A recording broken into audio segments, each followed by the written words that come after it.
Let's invite the Holy Spirit by silent prayer.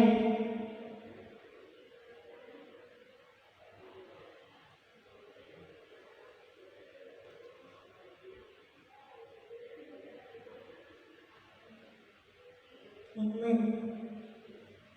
For the opening prayer will be led by Yulia. Let's pray. Our Father in heaven, thank you for your blessing to us. We want to start our chapel program. Send your Holy Spirit to our hearts so we can understand your word. Forgive our sin in the name of Jesus. We pray. Amen. Now we will listen the special song by Lauren.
Let's prepare our heart to listen the sermon by Sir Eka.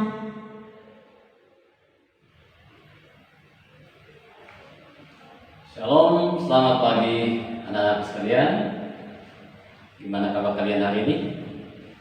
Semoga semua sehat-sehat ya. Kita sama-sama bersyukur kepada Tuhan untuk kebaikan Tuhan, penyertaan Tuhan boleh menjadi bagian kita. Kita mendapat kesempatan lagi datang berbakti kepada Tuhan melalui ibadah chapel kita pagi ini. Sebelum kita mendengarkan firman Tuhan, mari kita tunduk kepala sejenak, kita berdoa. Bapa kami di surga, Allah yang Maha Besar, terpujilah nama-Mu. Terima kasih untuk kasih-Mu, perlindungan-Mu bagi kami. Terima kasih untuk kesempatan yang indah kami datang untuk berbakti kepada-Mu ya Tuhan. Sucikan hati pikiran kami Tuhan, ampunkan kami dari setiap dosa kami. Layakkanlah kami untuk datang menyembah Tuhan. Di dalam nama Yesus kami berdoa. Amin. Renungan kita pagi ini judulnya adalah buku-buku catatan di surga. Kita bicara tentang buku catatan, tentu ini sangat penting ya. Dan saya percaya masing-masing orang punya buku catatan, entah itu dia siswa ataupun guru, semua memiliki buku catatan. Dan saat ini saya juga mengajak adik-adik sekalian di rumah, boleh siapkan buku catatannya, siapkan alat tulisnya ya. Mungkin ada hal-hal yang penting yang perlu dicatat. Dan sebelum kita masuk di pembahasan firman Tuhan, saya ingin memberikan sebuah motivasi ya, sehubungan dengan buku catatan ini. Pentingnya membuat sebuah catatan saat kita belajar. Yang pertama adalah mempertajam daya ingat kita. Jadi saat mengikuti kelas, sudah pasti ada banyak penjelasan-penjelasan yang kita terima yang disampaikan oleh guru kita, ataupun kita nonton melalui video pembelajaran. Tetapi tidak sebanyak yang disampaikan itu bisa kita ingat. Pasti ada banyak hal-hal yang mungkin kita lupakan setelah kita selesai pembelajaran. Itulah sebabnya penting kita untuk membuat buku catatan. Catatan-catatan sehubungan dengan hal-hal penting yang perlu kita catat dari apa yang kita pelajari. Kemudian Dikatakan bahwa saat kita duduk terlalu lama, saat kita mengikuti kelas atau pembelajaran, itu kadang-kadang kita tidak fokus ya. Itulah sebabnya kita perlu mencatat supaya kita bisa fokus. Kalau tidak ada sesuatu yang kita lakukan, kita hanya duduk mendengar, lama-lama kita gagal fokus. Tetapi saat kita memperhatikan, kemudian kita mencatat apa yang penting, itu sangat membantu kita ya. Membuat kemampuan memori otak kita akan menjadi lebih maksimal ya. Berbeda kalau kita hanya duduk mendengar, lama-lama konsentrasi kita mulai menurun. Yang kedua adalah dikatakan bahwa dengan mencatat itu menstimulasi otak dengan baik ya. Berpikir kemudian menuliskan kembali atau mencatat merupakan cara terbaik untuk melatih kerja otak kita. Jadi ini adalah cara terbaik untuk melatih kerja otak kita ya. Kita mencatat sambil mendengarkan, sambil belajar kita mencatat apa yang kita pelajari. Kemudian dikatakan bahwa saat menulis, otak kanan kita dan otak kiri ikut bekerja bersama-sama ya. Dua-dua jalan ya. Otak kiri, otak kanan jalan, bekerja bersama-sama. Sehingga dikatakan bahwa saat kita menulis sambil belajar atau mendengarkan pembelajaran, itu dapat menstimulasi otak yang baik. Oleh karena pada saat kita menulis kemudian kita sambil mendengar, itu terjadi keseimbangan ya. Keseimbangan kerja otak kiri dan otak kanan ini tetap terjaga. Jadi ini sangat penting. Itulah sebabnya ketika kita belajar, ketika kita mendengarkan entah itu firman Tuhan di dalam ibadah, kita perlu juga mencatat mungkin ayat-ayat yang perlu dicatat atau ada pesan-pesan penting yang perlu dicatat. Baik, kita masuk di pembahasan kita. Jadi bukan hanya di dunia ini ada buku catatannya, ternyata di surga juga ada buku catatan ya. Dan bahkan dikatakan bahwa ada 3 buku catatan di surga. Yang pertama adalah buku kehidupan ya. Apa yang dicatat dalam buku kehidupan?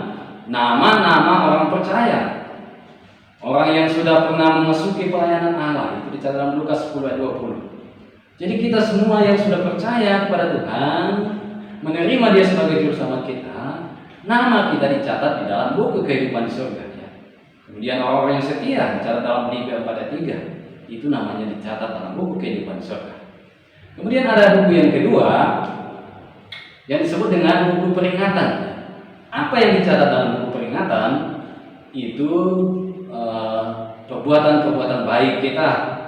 Misalkan kita membantu teman yang membutuhkan pertolongan, kita menjenguk orang sakit, atau bahkan ketika kita menceritakan kasih Yesus kepada orang lain, itu juga dicatat di dalam buku peringatan. Jadi buku peringatan ini berisi catatan-catatan perbuatan baik dari orang-orang percaya.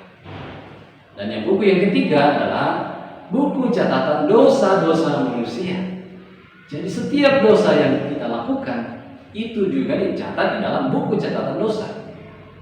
Entah itu dosa yang kelihatan atau yang tersembunyi yang hanya kita yang tahu, itu tetap dicatat di sana.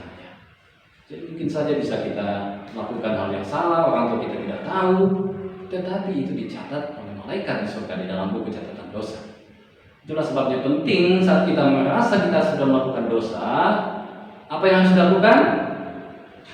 Datang pada Tuhan, minta ampun, minta kuasa Tuhan tolong kita untuk meninggalkan dosa kita. Saat kita melakukan hal ini, Tuhan itu baik, Dia mengampuni dosa kita, kemudian catatan-catatan dosa kita di buku catatan itu akan dihapus. Tapi kalau tidak diakui, kita tidak minta ampun, kita tidak tinggalkan dosa kita, dosa itu tetap tercatat di sana. Jadi semoga pelajaran ini menolong kita bahwa segala sesuatu yang kita lakukan itu dicatat di surga, dan harapannya supaya kita ketika kita melakukan kesalahan cepat minta ampun pada Tuhan dan belajar untuk minta Tuhan menolong kita dengan kuasa-Nya. Kita boleh hidup menjadi anak yang baik, anak yang setia, dan anak yang suka menolong. Tuhan memberkati kita. Amin. Thank you for the beautiful message. to the closing song by Lauren.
The closing prayer will be led by Sir Eka.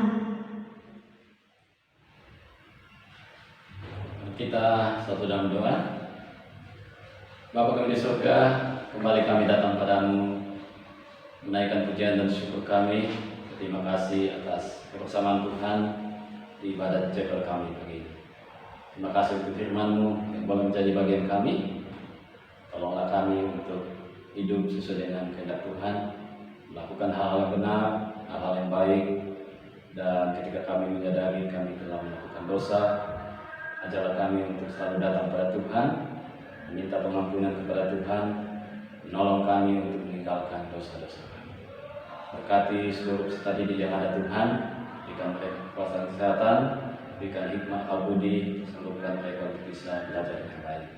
Berkati juga orang tua mereka di dalam segala pekerjaan mereka, dalam berkat-berkat yang limpah yang akan selalu berikan, cukupkan selalu kebutuhan mereka. Memberkati kami saat kami akan menjalankan kelas kami hari.